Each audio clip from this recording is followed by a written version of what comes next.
안녕하세요. 대한민국의 다양한 무기 소식 알려드리는 K&D 국방 뉴스입니다.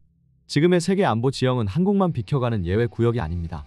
장기화된 전쟁과 중국의 대만 무력 시위가 겹치는 환경에서 차세대 탄도탄 현무6와 현무7 개발 소식은 국제 군사계에 분명한 파문을 일으켰습니다. 우크라이나 사태를 거치며 우리 군은 자주적 억제력의 실체를 다시 점검했고 현무7을 둘러싼 핵탄두 운용 가능성 논의도 수면 위로 올라왔습니다. 특히 KSS-3 도산한 창호급에서 운용되는 SLBM 체계와 결합될 경우 평시 비핵 정책을 유지하더라도 유사시 단기간에 전략 억제력을 비약적으로 끌어올릴 수 있다는 평가가 힘을 얻고 있습니다. 국방과학연구소는 최악의 비상 상황에 대비해 전환 시간을 극단적으로 줄이는 능력, 다시 말해 촉박한 시간 안에 실질적 핵 억지 상태로 도달할 수 있는 전략 자산의 확보 필요성을 강조해왔습니다. 현무 계열로 대표되는 장거리 정밀 타격 수단은 단순한 포병 화력의 연장이 아니라 핵 옵션까지 감안한 비대칭 전력으로 진화하고 있다는 점에서 의미가 다릅니다. 한반도라는 제한된 전장에서 생존 확률을 극대화하려는 고슴도치식 억제 구상과도 맞물린다는 해석이 뒤따릅니다. 미국 내에서도 한국의 독자 핵무장 가능성을 둘러싼 공론장이 커지고 있습니다. 일부 정책 전문 매체는 한국이 핵확산 금지 조약에서 이탈할 시나리오까지 거론하며 파급 효과를 짚고 있습니다.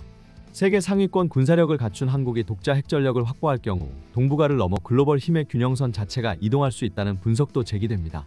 반면 당장 탄두를 장착하지 않더라도 관련 핵심 기술과 부품 체계는 상당 수준 축적되어 있어 외교적 압박이 극단으로 치달을 때 신속 전환이 가능한 잠재적 핵보유 역량을 갖췄다는 시각도 공존합니다.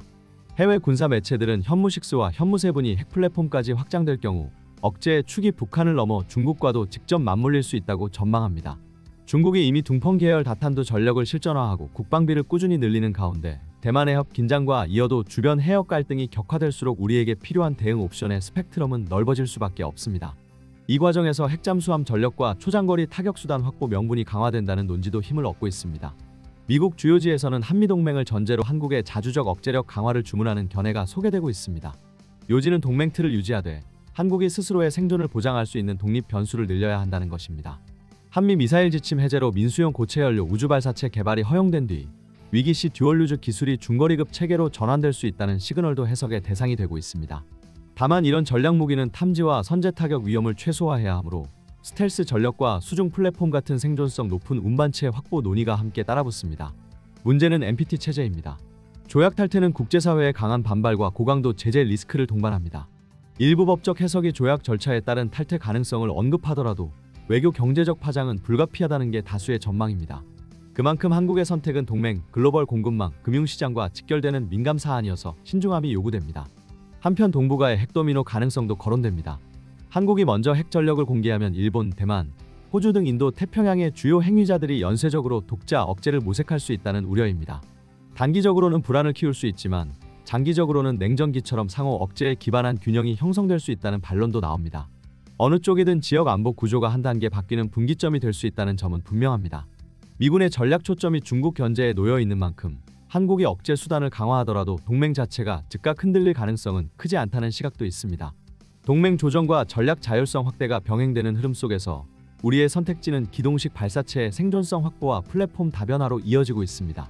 일본과 한국의 행보는 뚜렷이 갈라지고 있습니다. 일본은 패전국이라는 역사적 굴레와 불안정한 국내 여론 탓에 탄도탄 개발 자체를 미국이 철저히 제한하고 있습니다. 반대로 한국은 동맹의 묵인과 지원을 바탕으로 고위력 탄도미사일을 꾸준히 진전시켜 이미 세계 정상급 전략 전술 자산을 보유하는 단계에 올라섰습니다. 여기에 현무7이 핵탑재 능력까지 갖추게 된다면 한국은 동북아에서 단연 압도적인 전력을 과시할 수 있다는 평가가 나옵니다. 이런 맥락 속에서 미국 핵심 인사들과의 외교 네트워크를 공고히 하며 일본보다 앞서 전략적 주도권을 확립해야 한다는 목소리도 커지고 있습니다. 핵무기는 단순한 파괴 수단을 넘어 국제정치의 상징적 무게를 지니기 때문에 현무 시리즈 개발은 일찌감치 차세대 모델인 현무7 병행으로 이어졌습니다.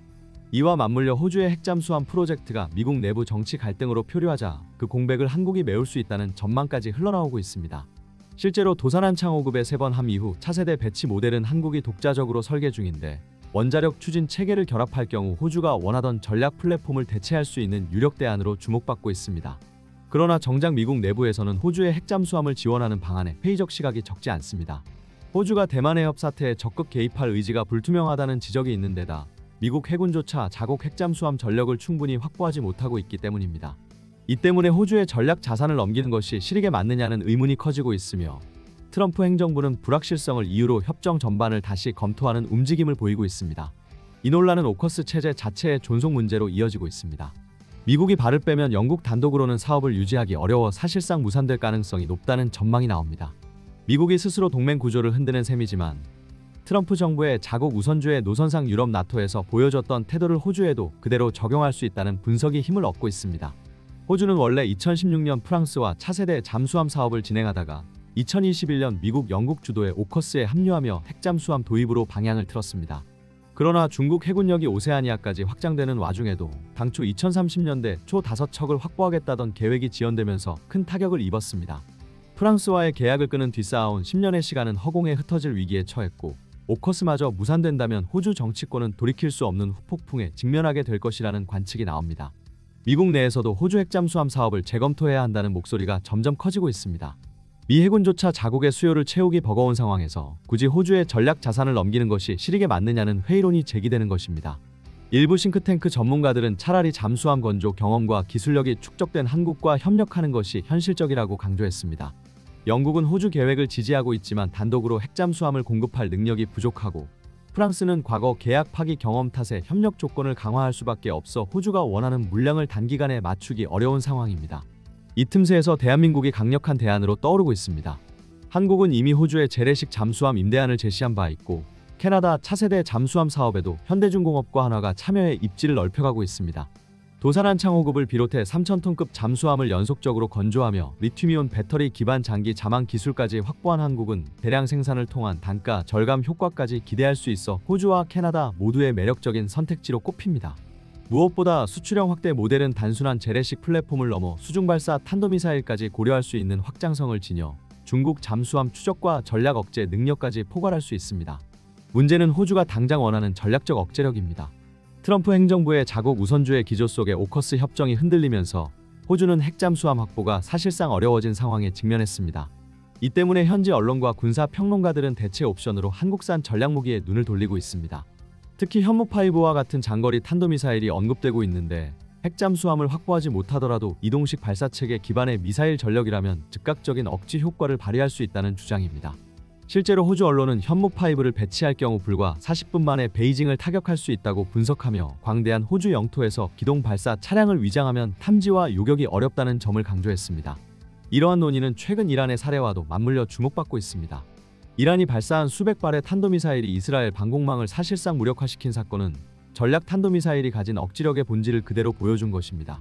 사거리 1500km급 전술탄도탄조차 막아내기 힘들었는데 5000km 이상을 비행하며 다탄두 MIRV를 동시 투발할 수 있는 무기라면 그 효과는 비교조차 되지 않는다는 평가입니다.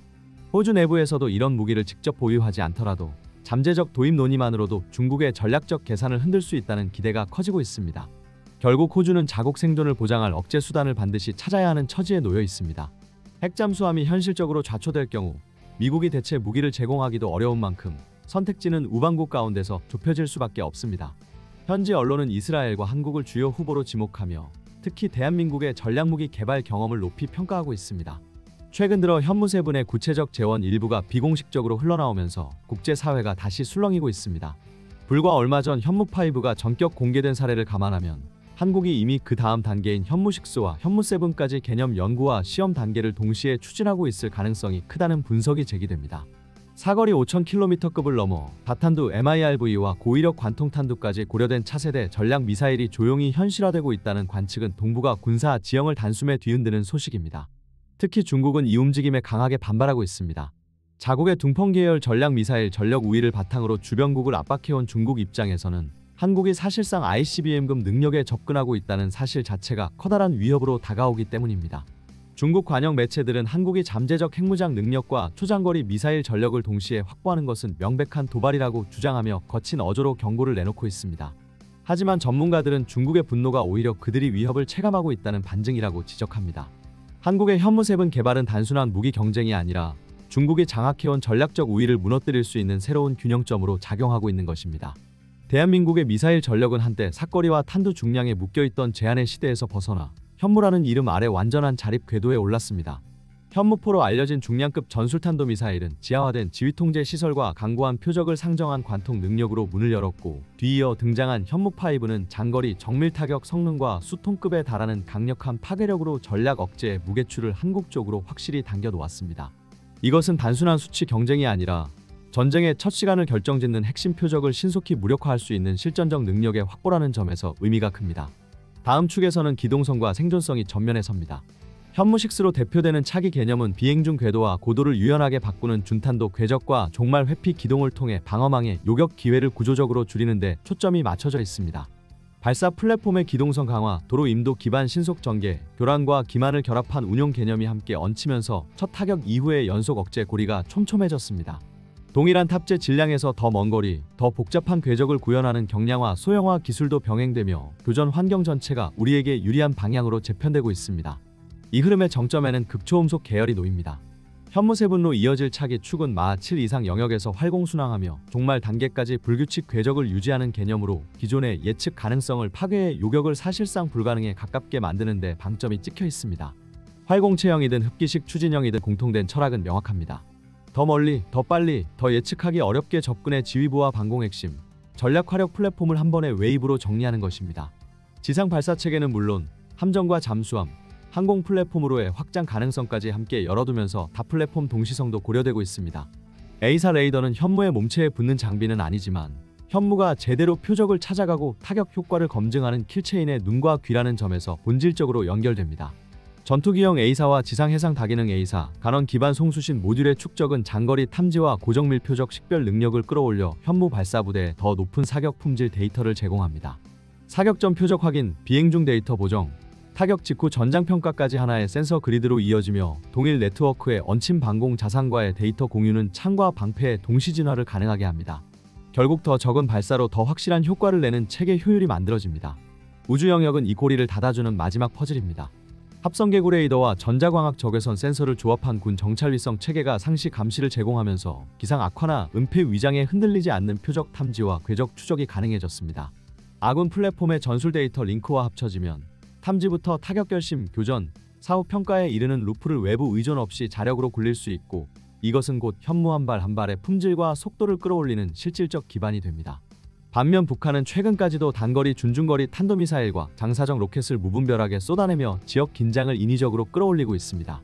민생을 볼모로 삼는 선전용 퍼포먼스가 도를 넘고 고체 연료 엔진 시험과 불규칙 궤적 발사로 위협 수위를 끌어올리지만 본질적으로는 국제 규범을 무시한 무책임한 도발일 뿐입니다. 이런 환경일수록 현무의 정밀 관통 기동 능력은 선언이 아니라 결과로 말해야 하는 실전 억제력이며, 우리 센서 위성 지휘 통제망이 결합된 킬체인은 그 억제력을 빈틈없이 뒷받침합니다. 현무5는 현재 운용 양산 축에 올라선 중량급 전술탄도 체계로 대심도 지휘소와 강화 표적을 겨냥한 관통력 중심의 설계가 특징입니다. 공개된 범위만 놓고 보더라도 고에너지 고체 연료와 대형 탄두 조합을 통해 종말 단계의 낙각을 크게 확보했고, 관성항법의 위성 보정과 임무 재프로그램 능력을 더해 장거리에서의 CP를 실질적으로 줄인 점이 눈에 띕니다. 이동식 발사대의 생존성, 사후 기만과 분산 재배치 전술까지 결합되면서 첫 웨이브에서 핵심 표적을 뚫는 실전 패턴이 자리를 잡았다는 평가가 이어지고 있습니다. 그 다음 칸으로 올라설 현무6는 이미 시제 제작과 일부 부책의 검증 단계에 진입한 것으로 보는 관측이 우세합니다. 사거리 축은 임무탄두와 비행 프로파일에 따라 폭넓게 변하지만 경량화 고효율 추진 조합을 택할 경우 5,000에서 최대 7,000km급까지 열어두는 시나리오가 거론됩니다. 이는 방어 개념을 넘어 전역 타격, 더 나아가 원거리 전략 목표에 대한 기회 창을 만드는 범위로 운용국의 정치 군사적 선택지를 크게 넓혀주는 지표입니다. 탄두 구성은 단일 중량 관통형이 기본일 가능성이 높지만, 목표 환경에 따라 다중 신관을 갖춘 디펜트레이션 패키지, 고강도 구조물 붕괴를 노린 고폭 열압력 조합, 광역 효력을 위한 자탄 분산형 등 모듈 옵션이 붙을 여지가 큽니다. 중량은 1톤급 이상을 기준으로 보되 표적 유형과 비행 궤적의 최적화의 질량 대비 관통 파괴 효율을 극대화하는 방향이 설계 철학으로 읽힙니다. 비행체 자체는 현무5의 중량 아키텍처를 계승하면서도 기동성과 생존성을 위한 공력 제어 계통이 더 적극적으로 반영될 가능성이 큽니다. 다분절 고체 추진부와 추진 벡터 제어, PIF, PAF류의 미세 제어를 혼합해 중 종말 단계에서의 궤도 변화를 크게 확보하고, 준탄도 저고도 활강이나 고고도 급강화 등 여러 프로파일을 상황별로 선택할 수 있게 만드는 구성이 유력합니다. 요격 체계의 교전창을 짧게 만들고 예측을 어렵게 하는 것이 목표입니다. 유도항법 계열은 관성 플러스 천문 보정에 다중위성항법 보정이 겹겹이 얹히고 강제밍 환경에서의 보정 유지를 위해 지상 공중 우주 센서 발신 정보를 선택적으로 흡수하는 데이터 라인까지 고려될 공산이 큽니다. 종말 구간에서는 목표 특성에 따라 능동 레이더 혹은 적외선 탐색을 택하거나 제한된 각도로 반능동 보조를 받는 다중모드 단말이 후보군으로 오르내립니다. 이는 강화 콘크리트, 안반 매립, 이동식 표적 등 서로 다른 목표 세트에 대한 유연한 적용을 의도한 설계입니다. 기체 재료와 구조는 고에너지 추진제를 안전하게 수용하면서 무게를 덜어내기 위한 복합재 케이싱, 고강도 합금의 부분 적용, 열 진동 환경을 견디는 단열 완충 설계가 병행될 것으로 보입니다. 이런 경량 고강도 조합은 같은 크기에서 더 먼 거리, 같은 거리에서 더 큰 효력이라는 두 축을 동시에 열어줍니다. 결과적으로 발사대 수를 늘리지 않고도 전구 전체의 화력 밀도를 높일 수 있게 됩니다. 현무6의 큰 변곡은 극초음속 계열과의 접속성입니다.